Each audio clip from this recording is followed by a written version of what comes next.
Today I'd like to discuss how the Sigma male thing has become a cringe meme. And it's very interesting to have observed this happen, although not really surprising in retrospect. I remember when, a couple of years ago, the videos about Sigma males started appearing, and you started to hear things about Sigma males, and I was very drawn to it initially. I'm drawn to the notion of it. I'm drawn to the the ideal represented by it. I don't think as I've said in a prior video, I don't categorize myself as a Sigma male. If I have to give myself anything with a Greek designation, I would say I am an Omega male. An Omega male is like a Sigma male without the clout, without the appeal, but the same general characteristics otherwise. The difference, though, between someone who claims to be an Omega male and someone who claims to be a Sigma male is that the Sigma male, the one who claims to be a Sigma male, tends to like to see himself as somebody who has this kind of allure, who has this kind of bad boy appeal, this James Dean-esque appeal, and who the alphas are secretly wish they could be. This seems to be the whole source of the mockery and the cringe designation. The whole notion of cringe, I have to say, it didn't exist really before 5 years ago, as far as I know, or at least 7 or 8 years ago. I remember first hearing the notion of cringe, like that's so cringe, or this is something that makes you cringe, and I think it was actually, believe it or not, I generally hate NPR and everything that they produce. But I think it was an episode of This American Life, which actually, although it's been a while since I've heard it, I believe sometimes can be pretty good. I'll give them that, even though it's from the bowels of hated national communist radio. This American Life is at times kind of amusing. At least it was a few years ago, the times I heard a few episodes of it. But I think it was on an episode of This American Life where they started talking about cringe, and they were saying, I remember, they were interviewing people, like looking back on things that they did in their youth and certain gestures that they made, certain ways that they reacted to things, and how they cringed. The cringing was their response to it, and at the time, it made sense. It still does make sense. I still understand the cringe impulse. It just hadn't really, before that point, it hadn't really been labeled, as cringe. Things that were cringe prior to that would just be thought of as like, I don't know what they would be called, actually. Awkward, embarrassing, somebody making a fool of himself, somebody making an ass of himself. It wasn't really, there was no hard and fast monosyllabic designation like cringe is now. So it seems that with the onset of cringe, with the onset of this understanding of things, or this tendency to label things or to label people as cringe, there has been this. I don't want to hold the designation cringe responsible for this necessarily, because I think maybe this would have happened even if there had been some other designation that had been dreamed up or used. But there is a certain sector of the internet, let's just say, people on the internet who just want to be disaffected by everything who think that anyone who hold to convictions, who have ideals, are that anyone taking a stand for anything, is cringe. In that sense, there's like this kind of really irritating, obnoxious, mocking, nihilistic aspect to a lot of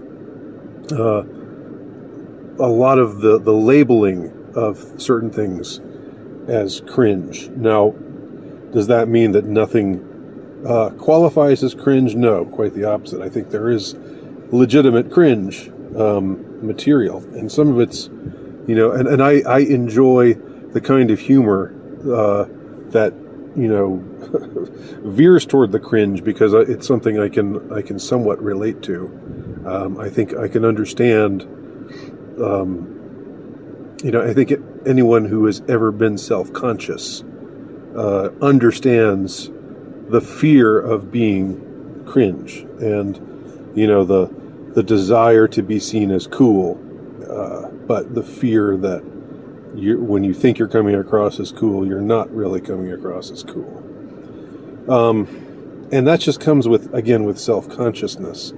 Unfortunately, it's not really something that's that easy to get rid of. I know there's people out there who just very blithely say, "Well, then just don't be so self-conscious." People who are very glib about it in that way. But it's not really something you can just opt out of. I remember this peroration is going somewhat all over the place. I apologize for that, but I will get it back to where it needs to be momentarily. But I remember a long time ago thinking that I would be able to attend my 20-year high school anniversary. This was in 2009. You can do the math, figure out when I graduated high school, and from that you can figure out how old I am now. Although earlier a few months ago, I posted a video saying I am 50, so I guess you could just figure it out from that. Anyway, but in any case, I thought to myself, it's 2009. I'm 20 years older than I was in high school. I'm just going to go. I'm just going to show up, and I'm not going to care. I felt so cool. I felt just, so unself-conscious. Like I didn't have a care in the world about this. These weren't really people that I had seen very much since then. So I just thought it would be kind of fun to show up. Oh yeah, I'm Andy Nowicki. Oh, Andy Nowicki. Yeah. Oh yeah, this is me. This is you. Oh wow. Look, we're all so much older. Wow, this is really, so what have you done? So what have you done? All that kind of stuff. I honestly thought, though, that by that time I had just flung away. I honestly felt as if I had just lost all of those inhibitions, all of that sort of self-consciousness that makes adolescence so awkward and so terrifying. I thought I was over it, and it wasn't just. You have to understand. It wasn't just that I had willed myself to think I was over it, but was deluded. I turned out I was deluded, but I didn't think I was deluded. I didn't feel deluded. I felt like, yeah, I'll just show up and it'll be whatever. So I remember the night of that occasion, I drove to the place, and I think I maybe got out and parked, or maybe I just parked my car and looked at the house, or I believe it was somebody's house where this was happening, and somebody whom I recognized saw me, but I could tell that he didn't recognize me, but I recognized him from high school, and there was something in that very moment where I realized I must have, okay, I must have been on foot, because I walked, and saw him, and he saw me. There was no recognition in his eyes at all. And I thought to myself, if I go in there, then I'll have to say, hey, yeah, you know me? Do you recognize me, even though I look totally different? You remember I used to have this huge white man afro, and now I've got no hair, but I'm still basically the same height, and I don't know. Something at that moment just made me keep walking. I walked past the house, and eventually walked back to my car, and just couldn't will myself to get out of the car and go inside and talk to those people. So it turned out I was much more self-conscious at the age of 38 than I thought I was. I was much less cool and together and carefree than I thought I was. Like, all of these apprehensions flooded back, and I think I somehow suspected, and I think my suspicion probably would have been true, that that if I walked in, there'd be a lot of people there who knew each other, who had seen a lot of each other since they graduated high school, and I might be just this total blast from the past, who hadn't played any role in their lives for 20 years, and suddenly I was there, and that it might be kind of like oh, you came? I mean, I didn't think they would actually say that, but they would be thinking that, like, wait a minute, you're here? This was meant to be a reunion for this group of friends who have seen a lot of each other since 1989. So anyway, that was my fear, that was my apprehension, and I didn't go in. I passed it up. I wussed out. But I learned a lesson from that, which is don't think that you're don't think that you're cooler, or that you're don't think that you're over something necessarily just because you feel like you're over it. All right. Because we are more vulnerable than we may think we are, and that's the very opposite of the kind of self-help advice that you get, that you often hear, like, you're stronger than you think. I'm saying you might be weaker than you think. I mean, I certainly found out that I was on this occasion. So, circling back to the Sigma male thing, I remember when those videos about Sigma males were around.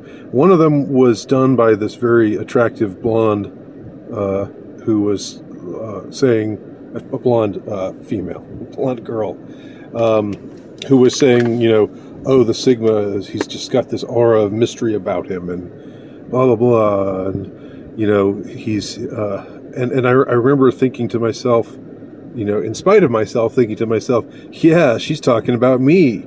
She's talking about me.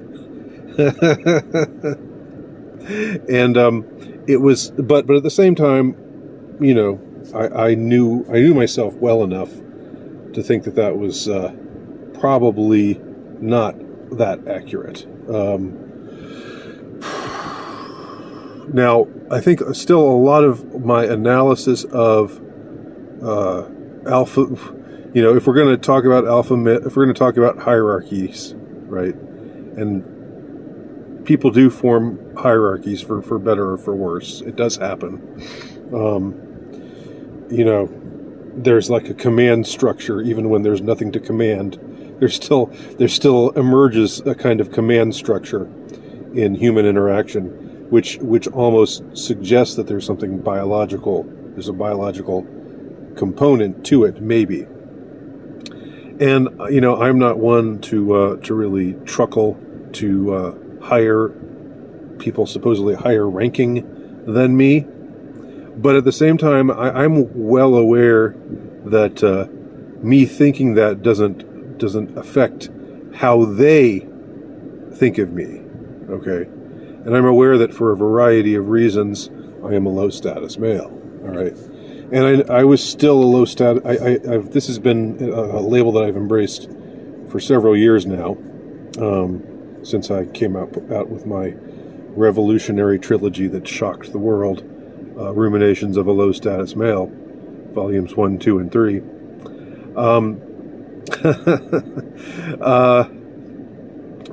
So I never really fell for the Sigma male thing, but a part of me wanted to fall for it. A part of me wanted to think of myself as that kind of guy, you know, somebody who is above hierarchies, but at the same time, you know, commands respect.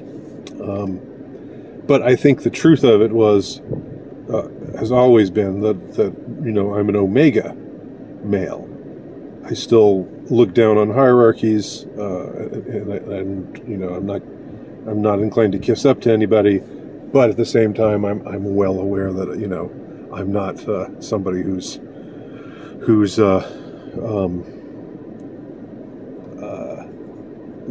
would anyway be a person of high status. Now, whenever I say this, people are always like, "Stop putting yourself down, man. Stop putting yourself down," which is kind of annoying. I'm not putting myself down. Saying that I'm a low-status male is not me putting myself down. It's just stating a fact. Is it me saying that there's something wrong with me? No, I'm not. I'm not saying that. I'm saying that from the perspective of hierarchy, I am a low-status male. But the Sigma temptation is to think that you are secretly someone who is deeply desirable, because you don't play those games, right? And I never claimed that for myself. To my credit, I never claimed that for myself. But a certain other podcaster and YouTuber, I don't know whether he's a YouTuber anymore.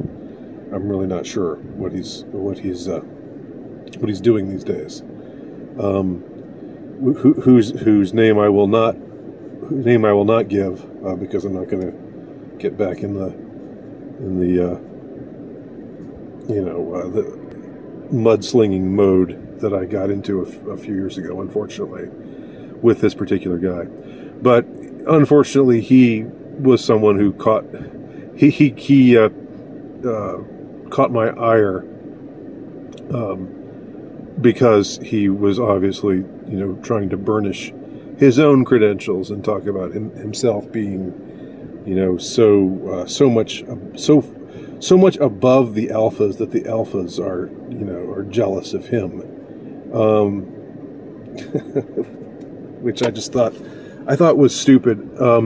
Not because I was putting him down, not because I wanted to, not because, you know, I was eager to designate him as a low status geek or nerd or loser or outcast or anything like that. It was just, there was something about that kind of presumption that, you know, just rankled me, annoyed me, and it seems like that's what, you know, has come around with this mockery of the Sigma male meme now. The whole talking about Sigma males in this mocking sort of way. It seems that it's because a lot of those who embrace the Sigma male label, you know, claim to be above hierarchy, but all the while wanted to claim the top space of the hierarchy for themselves, right? Wanted to be higher than the alphas, wanted to be, you know, to just be the very top of the food chain, and just absolutely irresistible to women. But they're above all that, you know. They just do their own thing. And I do think that the MGTOW population might be somewhat more vulnerable to this kind of pretension of thinking of themselves as Sigma males. I could go into more detail about that, but I don't. This video is already longer than I intended for it to be, so I think I'll just end here. But I might return to this subject sometime soon because it's a little interesting. It's interesting how the Sigma male thing has become cringe. Not that I bow to those who call it cringe, who are, you know, who designate certain things as cringe. Not that I think of cringe as something that is, you know, that we should respect anyone who calls this cringe or that cringe or whatever. But I do see what is cringe about the Sigma male thing, and maybe what has always been somewhat cringe about it from the beginning. As much as I, you know, have a kind of love-hate relationship with the whole cringe designation, as I explained earlier.